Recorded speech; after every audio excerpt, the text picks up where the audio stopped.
In this how-to video, we're going to be taking a look at scalable vector graphics.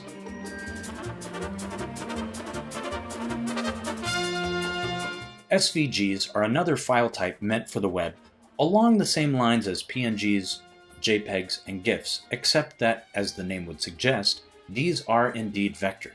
So let's go ahead and take a look at a few of these. I already have set up on my About page on my site. These graphics right here, these are SVGs. They are 100% vector. Let me copy one of these, get it out of that text box, and I'm gonna size it up. And you can see perfectly crisp and clean. So really cool. Now, there are a few things that you need to keep in mind when using SVGs.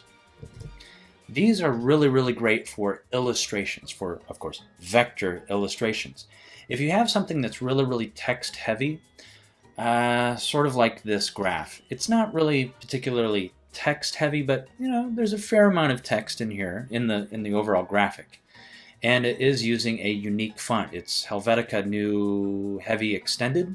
Unfortunately, you cannot embed fonts into an SVG like you could with a PDF. So if this font that I'm using isn't installed on every single machine, then yeah, I can't use it. So what I had to do, as you probably would have already guessed, is I had to convert it to paths.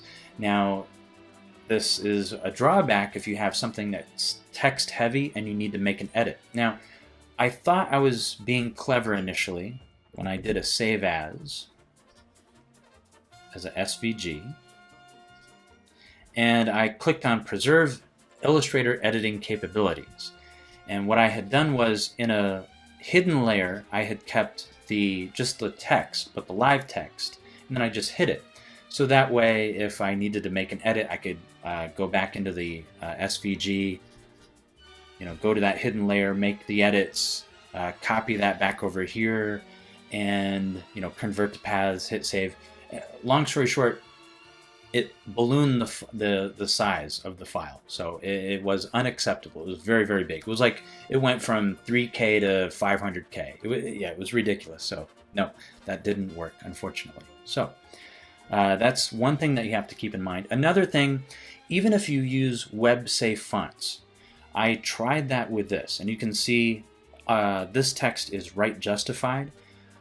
I was using a web-safe font, and I, again, thought I was being clever. Haha, I got around it, so I can go in and edit it if I need to. Unfortunately, on mobile devices, the text would not stay completely right justified. Some of it would be right justified, and some of it would be centered, and some of it would be left justified. It was all kind of all over the place. Very strange. So I would highly recommend, if you're using SVGs, to avoid using live text altogether. Just convert everything to paths. So that means you're gonna, if you have a lot of text, like in this case, you're probably gonna want to keep an original Illustrator file around so that you can edit that if you need to, and then do a save as a SVG. Now, one other thing to keep in mind when using SVGs with Muse. Let me go into the master here. Now, these are PNGs, and if I want to make an edit to these, I can right-click, and I can either say Replace Image or Edit Original. Edit Original will open up in Photoshop. Replace Image, I can just choose a new image. Let me go back to the About page. I'm right-clicking, and Edit SVG is grayed out. I can't even click to replace that image. So initially, when I was using these, I almost gave up on this as an option for the web, because in order to make an update to this, I would have to then go here and re-import